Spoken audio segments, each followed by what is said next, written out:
Welcome to good study. दोस्तों, आज का सेशन आप सभी के लिए काफ़ी महत्वपूर्ण होने वाला है, क्योंकि आज के सेशन में हम भारत के राज्य से संबंधित जो भी प्रीवियस ईयर में क्वेश्चन आए थे उसको कवर करवाने वाले हैं। ऐसा उम्मीद है कि ये क्वेश्चन आगे भी पूछे जा सकते हैं। तो जो भी इसी टाइप के डेली वीडियो देखना चाहते हैं, हमारे इस यूट्यूब चैनल गुड स्टडी को सब्सक्राइब करके बेल आइकन जरूर प्रेस कर दीजिएगा। तो चलिए बिना देर करते हुए शुरू करते हैं। पहला क्वेश्चन है, हिमाचल प्रदेश के किस जिले की सीमा चीन के साथ लगती है? हिमाचल प्रदेश के किस जिले की सीमा चीन के साथ लगती है? राइट आंसर हो जाएगा option number A, Kinnaur. Kinnaur की सीमा जो है वो चीन के साथ लगती है। अब इसके एक्स्ट्रा फैक्ट को भी देख लेते हैं।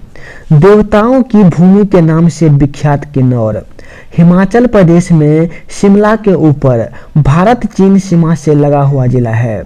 एक मान्यतानुसार यहाँ पांडवों ने आकर निवास किया था। चलते हैं अगले क्वेश्चन पे। अगला क्वेश्चन दे रखा है, भारत का सबसे बड़ा संघ राज्य क्षेत्र कौन सा है?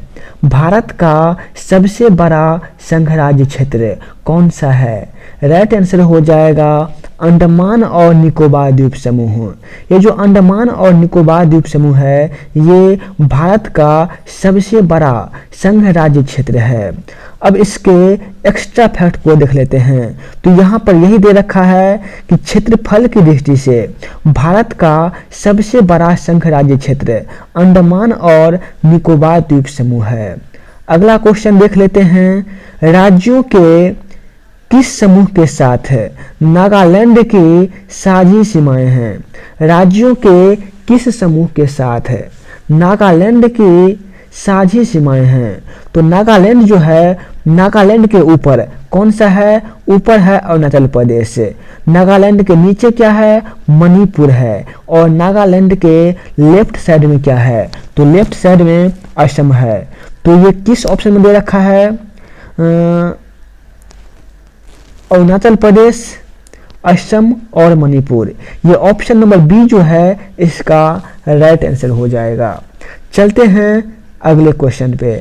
अगला क्वेश्चन है, राज्य समूह जिनसे मणिपुर की सीमाएं लगी हुई है। राज्य समूह जिनसे मणिपुर की सीमाएं लगी हुई है। तो इसको हम मैप के थ्रू देख लेते हैं। यहाँ पर देखिए, ये जो दे रखा है इस साइड में ये है मणिपुर। मणिपुर कौन सा है? ये है मणिपुर। मणिपुर से ऊपर है नागालैंड, इसके लेफ्ट साइड में है असम और मणिपुर के नीचे क्या है? मिजोरम है। तो मणिपुर की जो सीमा है वो 3 राज्य से लगी हुई है। वे राज्य कौन सब है?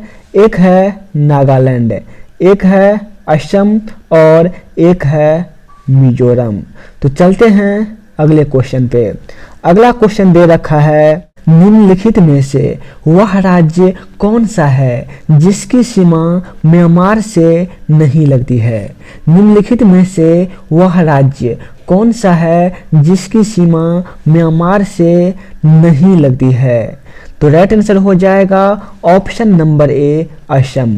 असम की सीमा जो है वो म्यांमार से नहीं लगती है। तो इसे हम मैप के थ्रू देख लेते हैं। यहाँ पर देखिए, ये जो आपको दिख रहा है ये है मिजोरम, ये है मणिपुर, ये है नागालैंड और ये रहा अरुणाचल प्रदेश। तो ये जो 4 राज्य हैं इसकी सीमा म्यांमार से लगी हुई है, लेकिन ऑप्शन में दे रखा था असम। तो असम की सीमा जो है वो म्यांमार से नहीं लगती है। तो अगला क्वेश्चन देख लेते हैं। अगला क्वेश्चन दे रखा है, भारत के कितने राज्य नेपाल के साथ सीमा साझा करते हैं? भारत के कितने राज्य नेपाल के साथ सीमा साझा करते हैं?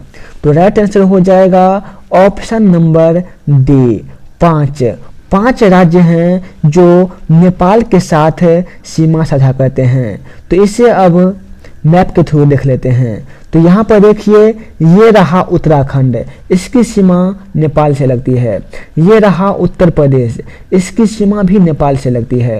ये है बिहार और ये है सिक्किम, और थोड़ा हिस्सा जो है ये पश्चिम बंगाल का भी नेपाल से लगता है। तो कौन कौन से राज्य हैं जिसकी सीमा नेपाल से लगती है? एक हो गया उत्तराखंड, एक हो गया उत्तर प्रदेश, बिहार, सिक्किम और पश्चिम बंगाल। तो ये 5 राज्य हैं जिनकी सीमा नेपाल से लगती है। चलते हैं अगले क्वेश्चन पे। अगला क्वेश्चन दे रखा है, भारत ने किस देश के साथ अपने सीमा मानचित्र की अदला बदली की थी? भारत ने किस देश के साथ अपने सीमा मानचित्र की अदला बदली की थी? तो राइट आंसर हो जाएगा option number D, Bangladesh. Bangladesh के साथ सीमा का जो है वो अदला बदली किया गया था। कब किया गया था? 2015 में किया गया था। अब इसके एक्स्ट्रा फैक्ट को देख लेते हैं। यहाँ पर दे रखा है जून 2015 ईस्वी में भारत और बांग्लादेश के बीच ऐतिहासिक सीमा मानचित्रों की अदला बदली समझौता हुआ था।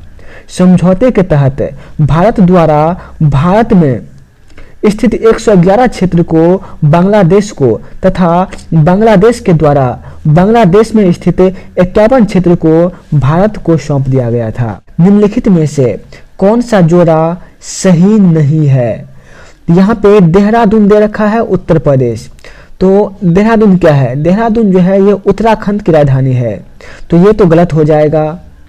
शिमला का हिमाचल प्रदेश, ये सही है। दार्जिलिंग पश्चिम बंगाल, ये भी सही है। पंचमढ़ी मध्य प्रदेश, ये भी सही है। लेकिन क्वेश्चन में कहा गया था कि कौन सा जोड़ा सही नहीं है, तो ऑप्शन नंबर ए जो है इसका राइट आंसर हो जाएगा। ऑप्शन नंबर ए सही जोड़ा नहीं है। तो अगला क्वेश्चन देख लेते हैं। अगला क्वेश्चन कहा गया है, निम्नलिखित में से सही जोड़ा कौन सा है? तो यहाँ पर दे रखा है असम का ईटानगर। तो क्या ईटानगर असम में है? नहीं। ईटानगर कहाँ पे है? अरुणाचल प्रदेश में है। अरुणाचल प्रदेश का गुवाहाटी, ये भी गलत है। त्रिपुरा का अगरतला, ये इसका राजधानी है। नागालैंड का शिलोंग, ये भी गलत है। तो ऑप्शन नंबर सी जो हो जाएगा इसका राइट आंसर हो जाएगा।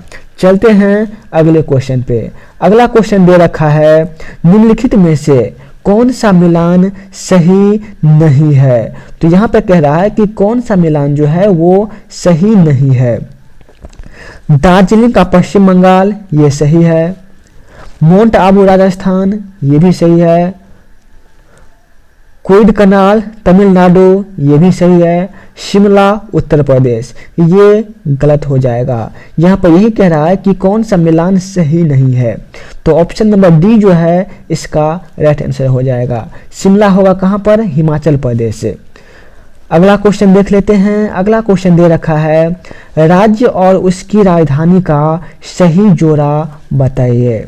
तो नागालैंड का क्या हो जाएगा? कोहिमा हो जाएगा।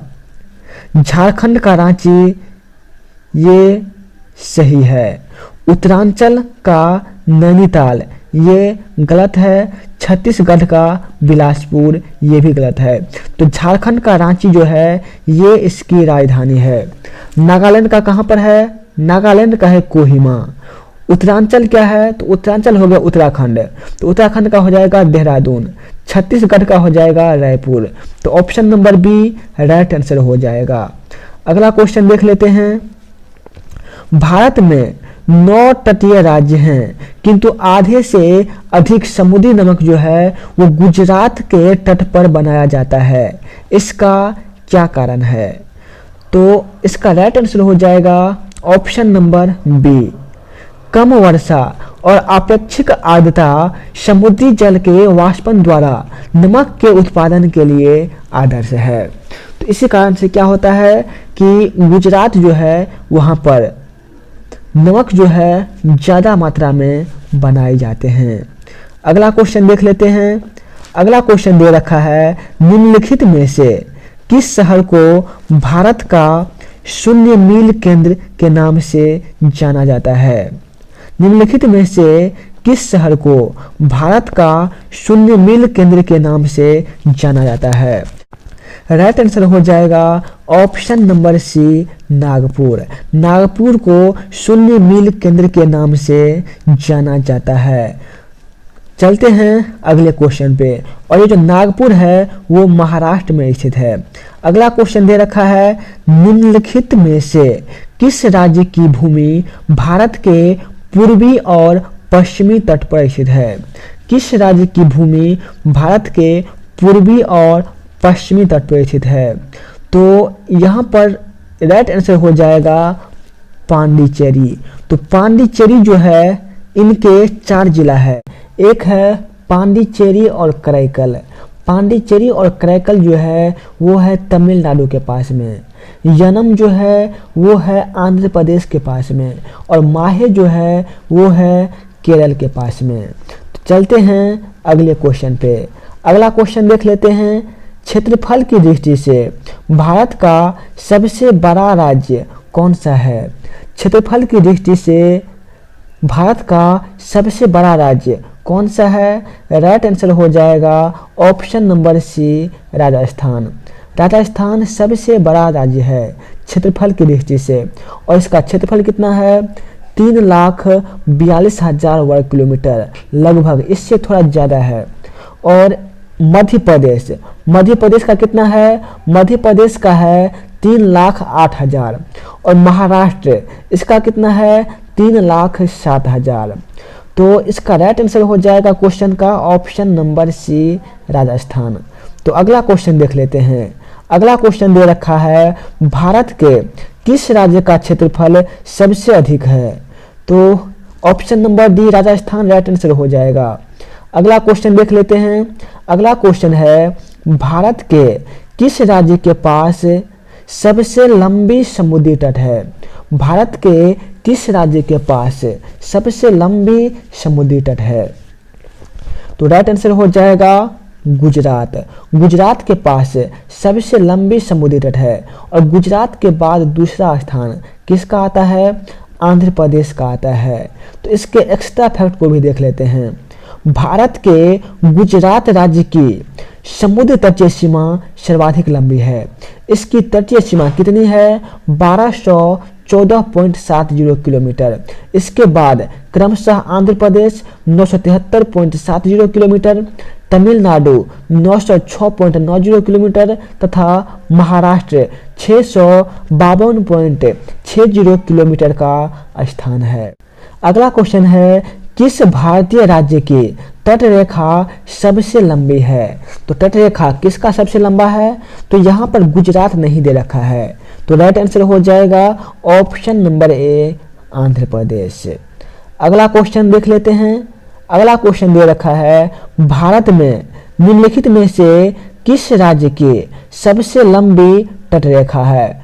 तो यहाँ पर हो जाएगा option number D, Gujarat.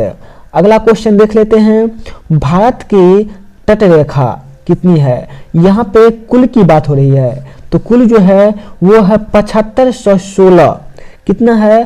7516 kilometre है। अगला क्वेश्चन दे रखा है, लक्षद्वीप द्वीप समूह कहाँ स्थित है? लक्षद्वीप द्वीप समूह कहाँ स्थित है? तो इसका राइट आंसर हो जाएगा ऑप्शन नंबर सी, अरब सागर में। लक्षद्वीप जो है वो अरब सागर में है। कहाँ पर है? केरल के लेफ्ट साइड में है। क्या? अरब सागर, वहीं पर है लक्षद्वीप। अगला क्वेश्चन देख लेते हैं। अगला क्वेश्चन दे रखा है, लक्षद्वीप में कितने द्वीप समूह हैं? तो लक्षद्वीप में जो है वो 36 द्वीप समूह है। कितने द्वीप समूह हैं? 36 द्वीप समूह हैं लक्षद्वीप में। अगला क्वेश्चन, अंडमान द्वीप समूह और निकोबार द्वीप समूह निम्नलिखित में से किसके द्वारा एक दूसरे से अलग होते हैं? अंडमान द्वीप समूह और निकोबार द्वीप समूह निम्नलिखित में से किसके द्वारा एक दूसरे से अलग किए गए हैं? तो राइट आंसर हो जाएगा 10 डिग्री चैनल। तो 10 डिग्री चैनल के द्वारा अंडमान द्वीप समूह और निकोबार द्वीप समूह अलग किए गए हैं। अगला क्वेश्चन देख लेते हैं, अंडमान निकोबार द्वीप में गद्दीदार चोटी अर्थात सैंडल पीक जो है वो कहाँ स्थित है? अंडमान निकोबार द्वीप समूह में गद्दीदार चोटी सैंडल पीक कहाँ स्थित है? ऑप्शन नंबर डी इसका राइट आंसर हो जाएगा, उत्तरी अंडमान। तो गद्दीदार चोटी जो है ये उत्तरी अंडमान में स्थित है। चलते हैं अगले क्वेश्चन पे।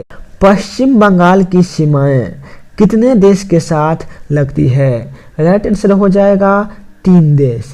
ये 3 देश कौन सब हैं? एक तो हो जाएगा बांग्लादेश, दूसरा हो जाएगा भूटान और तीसरा हो जाएगा नेपाल। तो बांग्लादेश, नेपाल और भूटान के साथ पश्चिम बंगाल की सीमा लगती है। अगला क्वेश्चन देख लेते हैं। आंध्र प्रदेश और तमिलनाडु के तटीय भूभाग को क्या कहते हैं? आंध्र प्रदेश और तमिलनाडु के तटीय भाग को कहते हैं कोरोमंडल तट। क्या कहते हैं? कोरोमंडल तट। और ये मालाबार तट ये कहाँ पर है? ये केरल का जो क्षेत्र है वो कहलाता है मालाबार तट का। कोंकण तट क्या होता है? तो ये जो है वो गोवा वाला क्षेत्र कहलाता है कोंकण तट। चलते हैं अगले क्वेश्चन पे। अगला क्वेश्चन दे रखा है केरल के तट को क्या कहते हैं? राइट आंसर हो जाएगा ऑप्शन नंबर बी, मालाबार तट कहते हैं। अगला क्वेश्चन देख लेते हैं। अगला क्वेश्चन दे रखा है कोंकण तट कहाँ से कहाँ तक विस्तृत है? कोंकण तट कहाँ से कहाँ तक विस्तृत है? तो राइट आंसर हो जाएगा ऑप्शन नंबर सी, दमन से गोवा तक। कोंकण तट जो है वो दमन से गोवा तक स्थित है। चलते हैं अगले क्वेश्चन पे। अगला क्वेश्चन दे रखा है भारत की सबसे लंबी सुरंग जवाहर टनल किस राज्य में स्थित है? भारत की सबसे लंबी सुरंग जो है ये जवाहर टनल सुरंग नहीं है। ये पहले पूछा गया था इसलिए यहाँ पर जवाहर टनल लिखा गया है। अब है क्या? अब है चेनानी नासिरी सुरंग। क्या है? चेनानी नासिरी सुरंग। अगला क्वेश्चन मिलान करने के लिए कह रहा है। तो यहाँ पर दे रखा है भटकल। तो भटकल बंदरगाह कहाँ पर है? ये कर्नाटक में स्थित है। एलेप्पी ये कहाँ पर है? ये केरल में स्थित है। काकीनाडा, तो ये काकीनाडा कहाँ पर है? ये आंध्र प्रदेश में है। और तूतीकोरन कहाँ पे है? तमिलनाडु में है। इसको रिपीट कर लेते हैं। भटकल कर्नाटक, एलेप्पी केरल, काकीनाडा आंध्र प्रदेश और तूतीकोरन तमिलनाडु। तो ऑप्शन जो है वो आप सभी मैच करवा लीजिएगा। तो अगला क्वेश्चन देख लेते हैं। अगला क्वेश्चन दे रखा है निम्नलिखित में से कौन सा राज्य 7 सिस्टर का सदस्य है? निम्नलिखित में से कौन सा राज्य 7 सिस्टर का सदस्य है? तो राइट आंसर हो जाएगा ऑप्शन नंबर बी, त्रिपुरा। तो त्रिपुरा जो है वो 7 सिस्टर्स का सदस्य है। तो ये जो 7 सिस्टर हैं उसमें कौन कौन से राज्य आते हैं? तो पहला तो हो गया मेघालय, दूसरा हो गया असम, तीसरा हो गया अरुणाचल प्रदेश, चौथा नागालैंड, पांचवा मणिपुर, छठा हो गया त्रिपुरा और सातवां हो गया मिजोरम। तो ये जो सातों हैं ये हैं 7 सिस्टर्स। तो अगला क्वेश्चन देख लेते हैं। अगला क्वेश्चन है निम्नलिखित भारतीय राज्यों में से किस राज्य की कोई समुद्री सीमा नहीं है? यहाँ पर कह रहा है कि कौन सा राज्य है जिसका कोई समुद्री सीमा नहीं है। तो गुजरात का है, गोवा का भी है, महाराष्ट्र का भी है, लेकिन राजस्थान जो है इसका कोई समुद्री सीमा नहीं है। तो ऑप्शन नंबर सी इसका राइट आंसर हो जाएगा। चलते हैं अगले क्वेश्चन पे। अगला क्वेश्चन दे रखा है निम्नलिखित में से किस भारतीय राज्य की समुद्री तटीय सीमा सबसे छोटी है? तो सबसे छोटी समुद्री तटीय सीमा की बात कर रहा है। तो सबसे छोटा क्या है? तो सबसे छोटा हो गया गोवा का। तो गोवा का समुद्री तटीय सीमा सबसे छोटा हो जाएगा। स्मार्ट सिटी कहाँ स्थापित की जा रही है? स्मार्ट सिटी कहाँ स्थापित की जा रही है? तो राइट आंसर हो जाएगा ऑप्शन नंबर ए, कोचीन। तो ये क्वेश्चन जो है ये 2006 में पूछा गया था। तो अगला क्वेश्चन देख लेते हैं। अगला क्वेश्चन दे रखा है सबरीमाला निम्नलिखित में से किस राज्य में स्थित है? सबरीमाला निम्नलिखित में से किस राज्य में स्थित है? इसका राइट आंसर हो जाएगा ऑप्शन नंबर सी, केरल। तो सबरीमाला कहाँ स्थित है? सबरीमाला केरल में स्थित है। अगला क्वेश्चन देख लेते हैं। दीव एक द्वीप है, तो दीव कहाँ पर है? दीव गुजरात से हटकर है। तो हाल ही में क्या किया गया है कि दादरा नगर हवेली और दमन और दीव को दोनों को विलय कर दिया गया है। चलते हैं अगले क्वेश्चन पे। अगला क्वेश्चन दे रखा है, गुजरात तट से दूर जिस विवादास्पद तटीय पट्टी पर भारत और पाकिस्तान बातचीत कर रहे हैं उसका नाम क्या है? तो राइट आंसर हो जाएगा option number B, Sir Creek. तो ऑप्शन नंबर बी इसका राइट आंसर हो जाएगा। चलते हैं अगले क्वेश्चन पे। अगला क्वेश्चन दे रखा है, भारत का कौन सा संघ शासित प्रदेश ऐसा है जिसमें 4 जिले हैं किंतु उसके किसी भी जिले की सीमा उसके किसी अन्य जिले की सीमा से नहीं मिलती है? तो यही हम पहले ही बता चुके थे। राइट आंसर हो जाएगा ऑप्शन नंबर बी, पुदुचेरी। तो पुदुचेरी के 4 जिले हैं, एक है यनम, एक है माहे, एक है करैकल और एक है खुद पुदुचेरी। अगला क्वेश्चन देख लेते हैं। अगला क्वेश्चन दे रखा है, संघ राज्य क्षेत्र पुदुचेरी की सीमा किसके साथ नहीं लगती है? राइट आंसर हो जाएगा ऑप्शन नंबर ए, कर्नाटक। तो कर्नाटक के साथ इसकी सीमा नहीं लगती है। तो इस क्वेश्चन का चर्चा जो है हम पहले भी कर चुके हैं। दोस्तों आज का सेशन हम यहीं पर समाप्त करते हैं। जय हिंद।